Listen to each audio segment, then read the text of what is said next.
Parliament and put it to the Minister Internal Affairs that actually Banyarwanda, we have find it extremely difficult to access passports.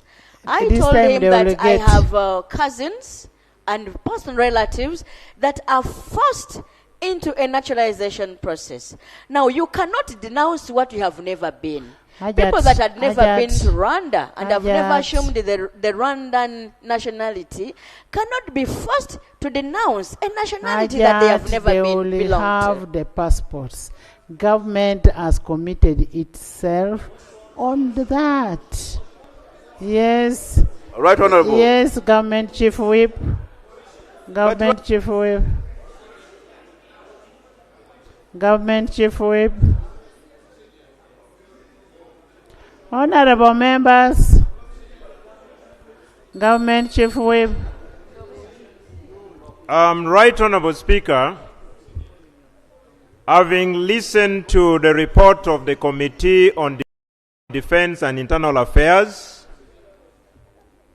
and having attentively also listened to your guidance and the response of the Right Honorable Prime Minister, indicating to this House that on the 25th of October, His Excellency the President met the group that had petitioned Parliament, whose report has been presented on the floor.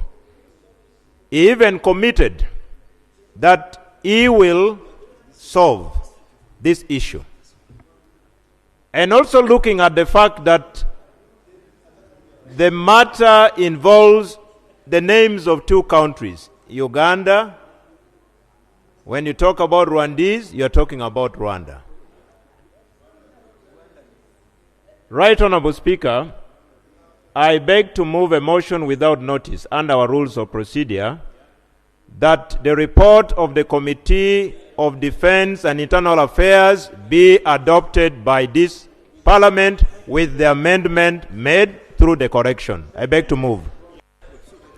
Honorable members, the Prime Minister made a commitment that is an executive action being taken. Can you sit? That there is an executive action being taken by government. It was discussed in the cabinet and actions are being taken already. So we will not adopt the report because the other one supersedes the report of today. So we want to thank you. We will wait for your response. We will wait for the response from the minister on the actions that have been taken. Next item. Statement by Minister on the commemoration of the World AIDS Day.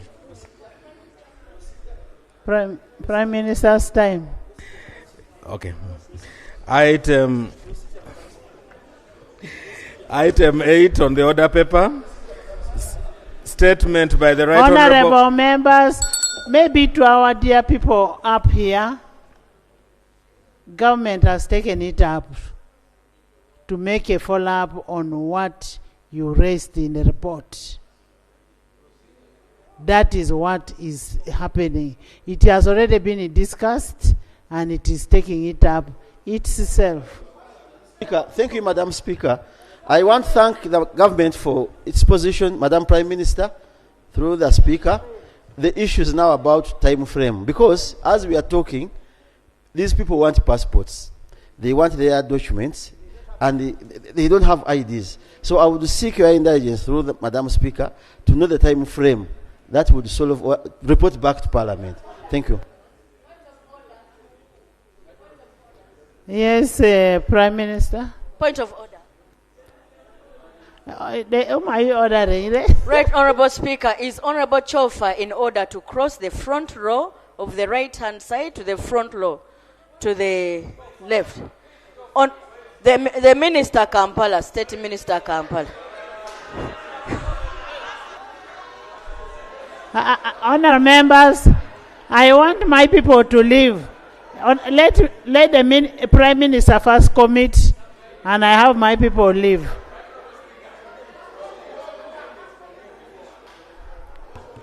Thank you, Right Honourable Speaker. I thought I would get some very quick guidance from you before the Prime Minister does come. Right Honourable Speaker, the doctrine of separation of powers is a preponderant doctrine. Parliament has got its modus operandi. The executive is a separate arm of government. I thought, Right Honourable Speaker, that it would be prudent for us as Parliament to execute our mandate. Because there's a committee report, let's do what we want with it. As Parliament, we can even say we have thrown out the report, or that we are adopting the report, whatever the case might be.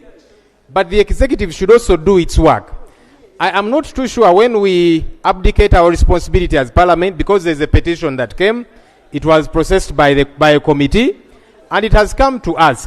Right Honourable Speaker, I would think that we neatly finish our job as Parliament and let the executive also execute its mandate, but that there be no fusion. For us, we should neatly, in my view, we neatly finish our job. We have a committee report before us. Let's process it, deal with it as we deem fit. And I'm finishing, Honourable Minister. I'm on a point of procedure. Come again? He's on procedure. I raised on procedure. You were not attentive, Honourable Minister. Let me finish my point of procedure. Let me finish my point of procedure, then you'll come. Okay. Calm down, Honourable Minister. Honourable Loeb. So, but I was saying, if we could finish neatly as Parliament, then the executive, whether it be out of that committee report or whatever the case might be, does its job too. Thank you. We are ahead of what you are talking about. You wait. Honourable members, much as we respect the separation of powers, but we complement each other, because this involves the multi-sectoral approach. If the owner of the sponsor is in agreement with us, is in agreement, yes. You are not the sponsor. You give the sponsor. You give Honorable Seungu. And Madam Speaker, he's not a minister. He should be sitting at the back bench. But he's seated in front here, very irregular here, but he's causing problems. No. Madam Speaker and the other members, Madam Prime Minister, you see, the Speaker was saying that we adopt the report. And once we adopt a report with the challenges in it, that we are going to cause a debate, you as the Prime Minister came out and you gave evidence that our team, our group met Genome 7 in State House, as you stated. But even the name is okay, it's on record. So, once you gave that, I am against adopting a report that is challengeable on the floor. I can assure you that. So, that's why I asked for time frame. Because at the end of the day, this report will suffice in Parliament. In case you don't meet the required time over the Thank you very much, Right Honourable There's a procedure matter. I heard the government chief whip clear, moving a motion that the report of the committee be adopted. You asked whether, I heard the government chief whip, and you asked whether the motion was seconded. And it was seconded. No, not yet. I didn't. You didn't hear what I didn't. It was seconded. No, it No. was not. We didn't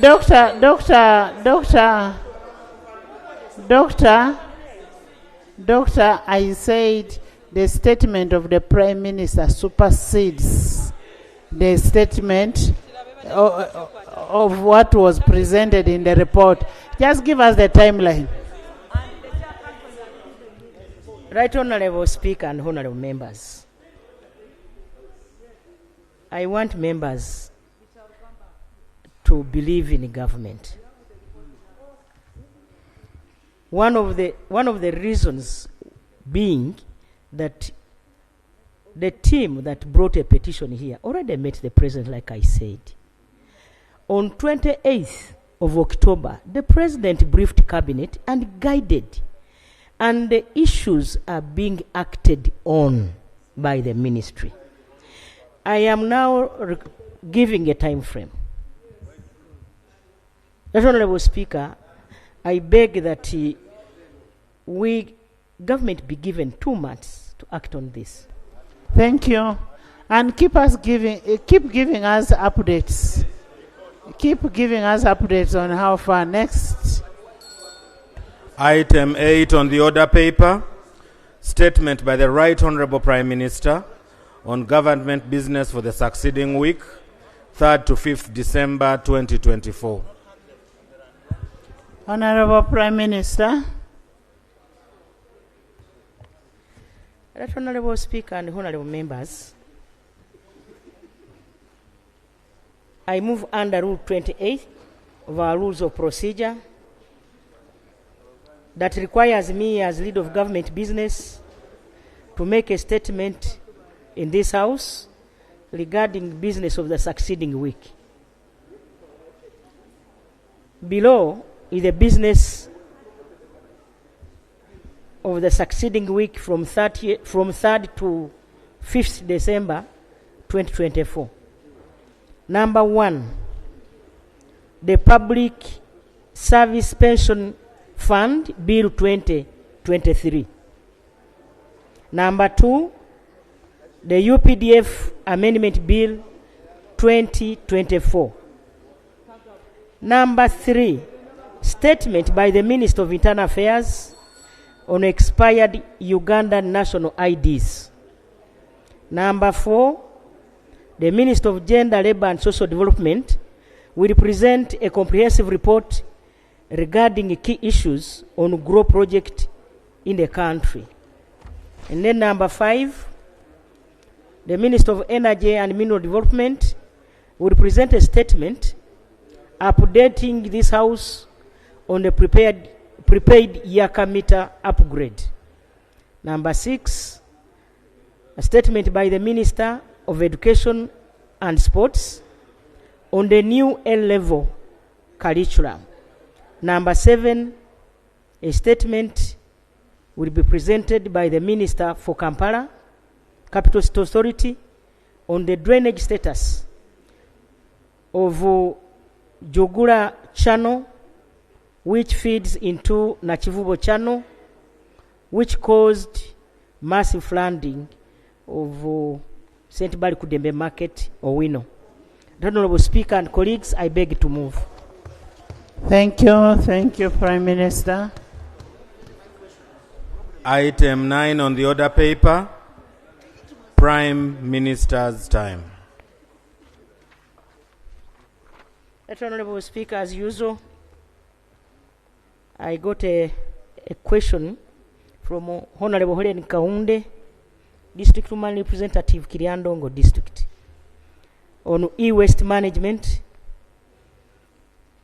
according to her, which is a crucial component of development and environmental protection. It involves the safe disposal and reuse of electronic products such as computers, cell phones, printers, and other digital devices that are no longer in use. And her prayer is what are government's e-waste disposal and management interventions in Uganda. Honorable Speaker and colleagues, my response is that the Ministry of ICT and National Guidance coordinates. Honorable Speaker, I beg for your protection. The Ministry of ICT and National Guidance coordinates the implementation of the e-waste management policy supported by the e-waste steering committee, which includes NEMA, UCC, and KCCA. These institutions collaborate to ensure sustainable management of e-waste. The e-waste management policy of 2012 provides an overreaching framework for e-waste management. Honorable Speaker, this is augmented by the strategy of electronic waste management of 2013 and the guidelines for e-waste management in Uganda of 2016. The revised National Environment Act of 2019 established a legal framework for waste management and provides for aspects of e-waste management schemes, including extended producer responsibility and equipment return to vendor, that is take-back schemes. The National Environment Waste Management Regulation 2020 further includes specific provisions on the management of e-waste separate from hazardous waste. Honorable members, government through National Environment Authority and National Enterprise Corporation, NEC, in collaboration with other stakeholders, launched the e-waste management collection center located at plot 66, 6th Street Industrial Area in Kampala in June 2021. The center carries out rudimentary management of e-waste, including collection, sorting, and dismantling. Additionally, private e-waste management handlers such as Binit, Nabugabo Updeal Joint Venture, Meridium Waste Uganda Limited, have been licensed by NEMA to handle various aspects of e-waste management, including collecting, sorting, dismantling, and disposal. Cognizant that the infrastructure for e-waste management in the country is still rudimentary and insufficient, the Ministry of ICT and National Guidance, with funding from World Bank, is undertaking a project to establish a central e-waste management center and regional collection to facilitate effective and sustainable e-waste collection, including plans to subsequently progress to refurbishment and recycling of e-waste in the long term. That, Honorable Speaker and Honorable Members, government is currently undertaking the following measures due to the increased need to address the e-waste management. 1. Review of the e-waste policy of 2012. Needs and readiness assessment of e-waste collection centers. Number 3, infrastructure and process requirements evaluation for e-waste management facilities. Number 4, capacity building of handlers on e-waste management. Number 5, training of stakeholders on e-waste management. Number 6, Right Honorable Speaker, is assessment of the operations and capacity of stakeholders and the e-waste collection center to collect, store, repurpose, and recycle e-waste in Uganda. Number 7, engagements with international computer refurbishing e-waste management firms to establish a plant in this country. Number 8, coordination and regional e-waste management initiatives under East African Communications Organization. Number 9, development of a central and regional e-waste collection and management facilities with support of partners such as the World Bank. Right Honorable Speaker and Honorable Members, e-waste management is emerging as a challenge due to increased use of electronics and technology that is ever evolving. New devices are becoming more sophisticated and are manufactured from varying proportions of materials such as metals, glass, plastics, and therefore disposal after requires robust approach.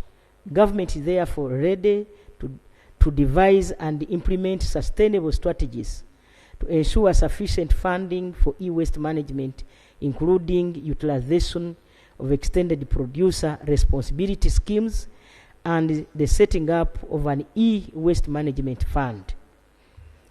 The second question came from Honorable Alina Itwe-Rauben, Member of Parliament, Isingiro West. In his question, he gave a narrative that in the fulfillment of one of the presidential pledges for the people of Isingiro, the government of Uganda secured financial support from World Bank to a tune of US dollars 169 million to support the irrigation for climate resilience project for Kabuyanda irrigation scheme. And that this irrigation project has a command area of 330 hectares, targeting 7,000 households in the areas of Kabuyanda sub-county and Kabuyanda town council in Isingiro West constituency, plus Chikagate sub-county in Isingiro South constituency. MS Inyas Construction Limited from Eswatini of South Africa was awarded a 3-year contract with effect from May 2023 for the construction of Kabuyanda As Dam project. The project was launched by both Honorable Isa Sechindi, State Minister of Water, and the Honorable Bright Rwamirama, the Minister of State Animal Husbandry, in August 2023. Since then, according to the Honorable Member, the operations of this project have been so opaque to the extent that both the local leadership, even the area members of parliament, were left in the darkness as far as operations are concerned. That the Honorable Minister for Water has on 2 occasions quietly visited the project site without the knowledge of the local leadership. And that the area members are not even having a courtesy of briefing them on the purpose and the findings of harvest. To their surprise, on 2nd September 2024, that the contractor MS Enyas Construction Limited prematurely terminated their contract with the Ministry of Water and Environment, and the reason being delayed payment of Uganda shillings 2.343 billion. However, some reliable sources indicate, according to him, that the performance of the project was at 20.93% out of the target, and that this has left the whole project in a mess and confusion, and that the project site that has deep borrow pits, deep trenches, and all types of excavations which are a danger to animals and people, especially during these rains. And below are his prayers that the people of Isingiro would like to be updated on the next course of action as far as construction of Kabuyanda irrigation scheme is concerned. His other prayer is that the contractor MS Enyash Construction Limited should, with immediate effect, clear all the outstanding payments of both workers that have been laid off and all service providers. The third prayer is that the dam site should be secured and protected to avoid accident and disasters, especially during these rains. His prayer number 4 is that an investigation should be carried out on the operations of all these irrigation for climate resilience projects. But, Honorable Speaker, my response is that the Ministry of Water and Environment executed a contract for the construction of Kabuyanda Earth Dam in Isingiro district with Inyat Construction Limited at a contract price of 84.574952 billion. The contract was signed on 23rd November 2022 and commenced on 11th May 2023. Physical progress stood at 21% as of September 2024. That, Honorable Speaker and honorable members, the Ministry received the High Court judgment on 30th August 2024, Among the High Court orders issued in the judgment are the following, which directly affected the ministry and performance of the contract. 1. That Inyash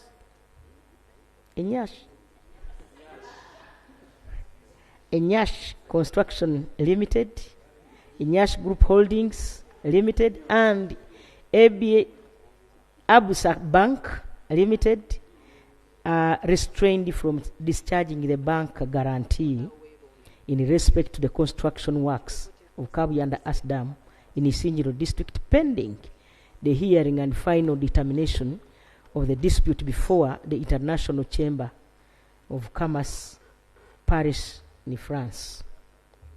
Number 2, that the government of Uganda, represented by the Ministry of Water and Environment, is hereby ordered to withhold the payment of 21 billion Uganda shillings, 221,615,641 shillings to the first respondent, pending the hearing and final determination of the dispute between the parties before the International Chamber of Commerce. Right Honorable Speaker, arising out of the above High Court judgment,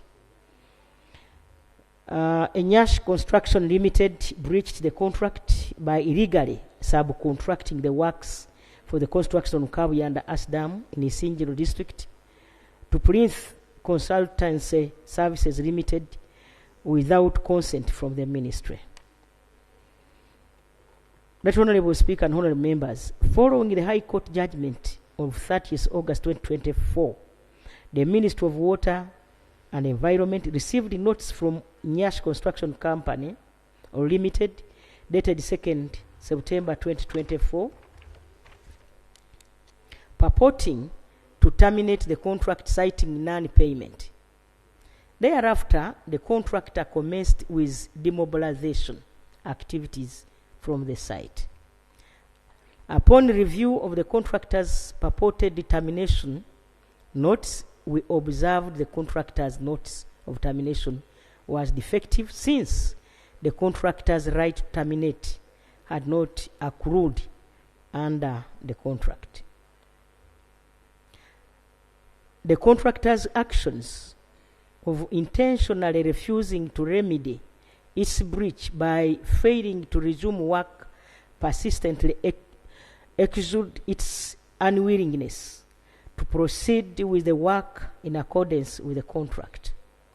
Government, in accordance with the relevant clauses of the contract, therefore terminated the contract on 1st October this year.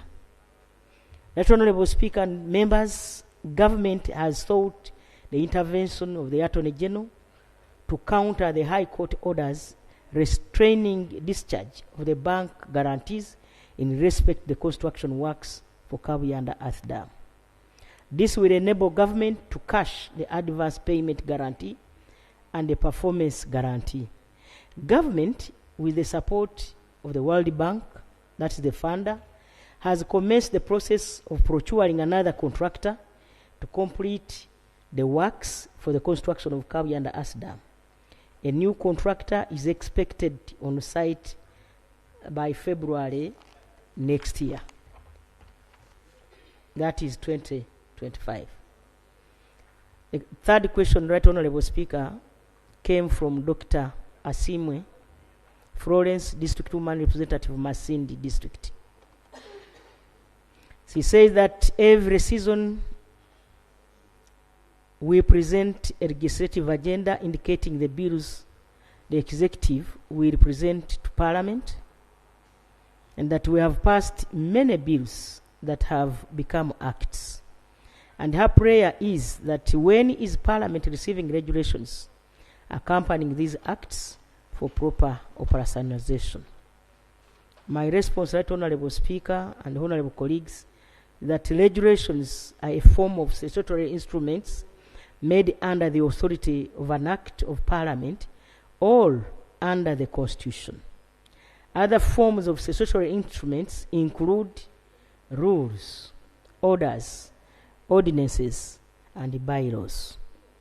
In the process of making the principal regulation all an act of Parliament, Parliament may confer or delegate its legislative power to another person who may be the President, a minister, or any other authority like a board or council. This delegation is explicitly conferred by the Act of Parliament, and there should be a specific provision in the Act that provides for the making of regulations that states the minister may, by statutory instrument, make regulations for the better carrying out of or giving effect to the provisions of this Act. The power given to the minister by an Act of Parliament to make regulation is discretionary. Hence, the use of the word may.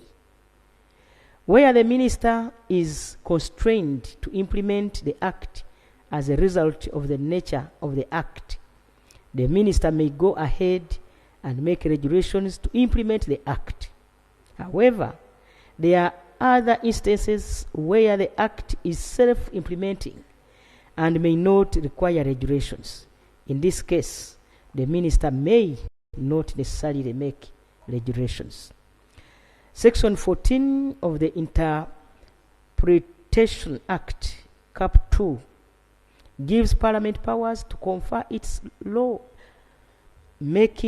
power on other person or body, thus enabling that person or body to make laws. This process is the delegation of Parliament's legislative power, and resulting laws are known as regulatory instruments, which include regulations, rules, orders, ordinances, and bylaws.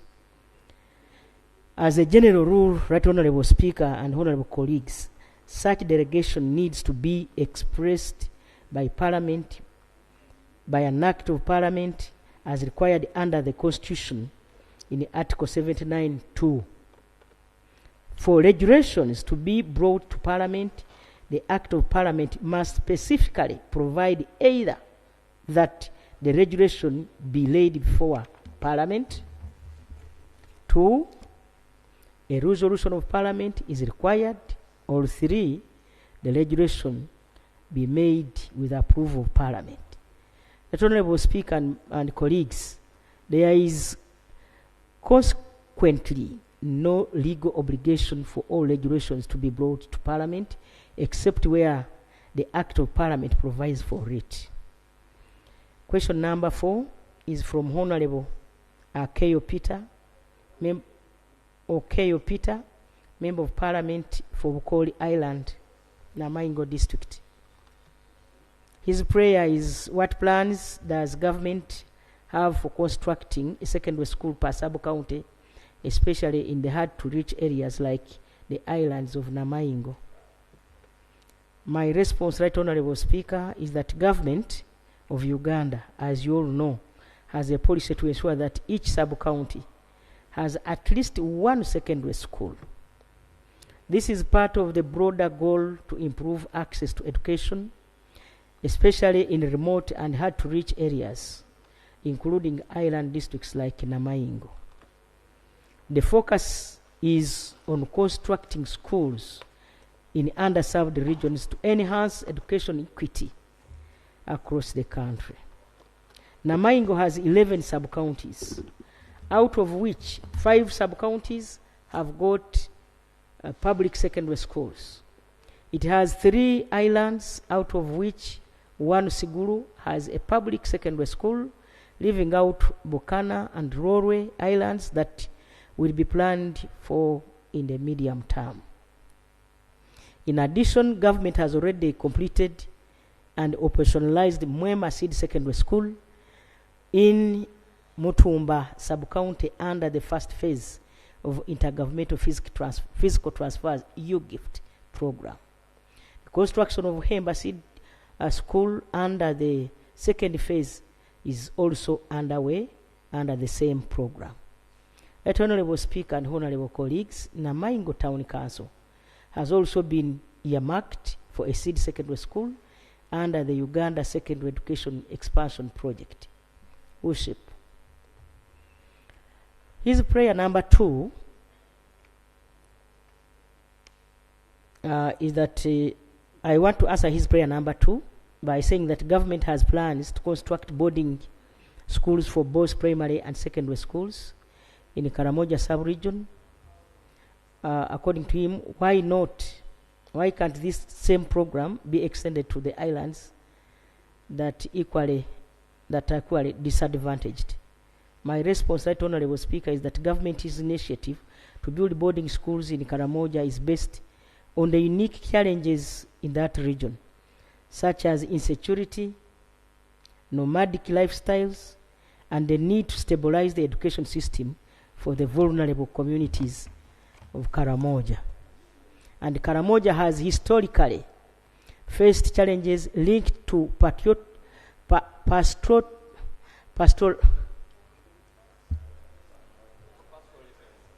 pastoralism and cattle raiding, that is known as cattle rustling, making it difficult for children to access education without boarding facilities. It is true that government under the Karamoja Primary Education Program upgraded 21 primary schools in all the 7 districts in the Karamoja sub-region. The project was funded by the Irish Aid, and it was concluded in 2017. The construction of seed secondary schools across the country supported by World Bank does not include boarding facilities, as the focus on the provision or providing day school under the Universal Secondary Education Program. However, government recognizes the need for boarding facilities in the island districts and hard-to-reach areas, and plans to address these issues by incorporating such provisions once resources are available. Prayer number 3, that what plans are in place to retain teachers in hard-to-reach areas in like islands. My response, Right Honourable Speaker, is that government has put in place the following measures to retain teachers in hard-to-reach areas. Hardship allowance. As you are aware, teachers in remote and difficult locations often receive additional compensation through hardship allowances to offset the challenges of working in such environments. The Ministry of Education and Sports has been liaising with the Ministry of Public Service to include island schools among the hard-to-reach spots so that they receive top-up allowances. Staff accommodation. All seed secondary schools being constructed have staff accommodation. Plans are also underway to improve housing for teachers in remote areas to encourage them to stay. For instance, the construction of teachers' houses near schools is a priority in many rural and island districts. Question number 5. Honorable Kintu Alex Brandon, Member of Parliament Kagoma, Jinja District. According to him, many agro-processing machines face power challenges, hence affecting agro-processing projects across the country, such as coffee factory in Nyanzi, Kasanda district, which was established under SCDP program and is currently hindered by lack of a transformer. His prayer: can government prioritize the provision of adequate power supply to these vital projects? My response: the Agricultural Cluster Development Project, SCDP, has facilitated the establishment of numerous agro-processing machines across the country. However, many of these projects are located in areas without an existing electric supply line. To tackle this challenge, the Ministry of Energy and Mineral Development is taking a twofold approach. One, framework contracts for power supply. The ministry is finalizing procurement framework contract for the bulk supply of power line construction materials, as well as labor and transport under the small and medium enterprise SME framework priority projects. Subject to availability of funds, this initiative will enable the ministry to quickly and efficiently install transformers whenever needed to support the agricultural production and value addition. Number two, electrification of agricultural processing facilities. In the financial year 2023-2024, with the technical support from the Ministry of Energy and Mineral Development, the Ministry of Agriculture electrified 21 agricultural processing facilities despite budget constraints. Additionally, 95 more agricultural processing centers have been identified and submitted to the Ministry of Energy and Mineral Development for inclusion in the upcoming projects.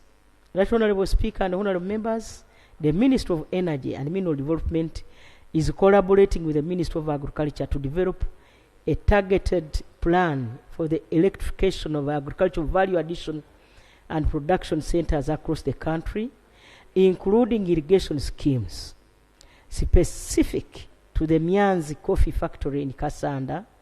Government, through the Ministry of Energy, will provide a transformer. Number 6, Honorable Nakut Faith, Napaka District. That in 2016, when government rolled out the upgrade of health facilities and construction of health infrastructure in Uganda, Karamoja district local governments were poised to wait for the Italian loan and therefore were omitted from UGIFT loan. It is reported that to date, government has upgraded over 340 health facilities in the country, while Karamoja and especially Napaka district awaits for the Italian loan, which is closing 10 years in the offing. A number of people have passed on due to shortages and absence of health facilities. And her prayer, can the Right Honorable Prime Minister, when will Napak district health sector be served with health infrastructure? Honorable Speaker, below is my response. The 10 million euro Italian loan delayed due to negotiation bottlenecks between the two governments.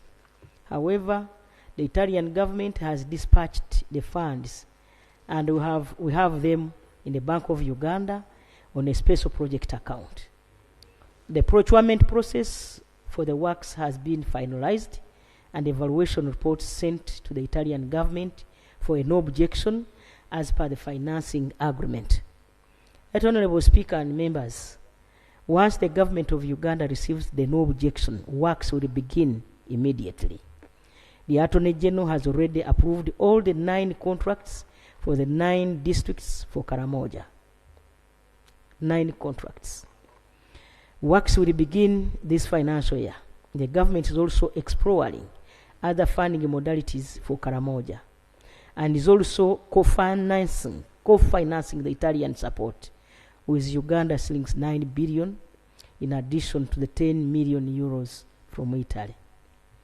Question number 7 also came from Honorable Nakut, Napaka District, and that in July 2022, at the Golden Jubilee celebrations in Kangole Girls SS, the Vice President of the Republic of Uganda promised that the cabinet would consider prioritizing the construction of a girls' dormitory to support the girl child education in Karamoja. And her prayer is that in which financial year will the estimate for the girls' dormitory appear in the national budget. Honorable Speaker and colleagues, Kangole Girls SS has been prioritized and is on the list of traditional schools to benefit from the U-Learn project. This project will rehabilitate and provide infrastructure for traditional secondary schools, among which is the Kangole Girls Senior Secondary School. The project is pending approval by the Global Partnership for Education, GP number 8, Honorable Mapenduzi Ojara, Laibi Division, Gulu City. Government promised to provide, according to him, updates of the progress of Northern Uganda Social Action Fund, as NUSAF 4, but it has taken several months with no feedback. His prayer, can I update Ugandans on the progress of NUSAF 4? My response, Right Honorable Speaker and Honorable Members, that Cabinet in its meeting of 24th January 2024 authorized my office to design the Northern Uganda Social Action Project, that is NUSAF 4, with the support of World Bank to address the high poverty levels in the greater Northern Uganda. Noting the satisfactory performance of the previous NUSAF 3 project, where 3,031,690 poor and vulnerable persons from 338 households benefited from the project funds in 5,299 villages, 1,500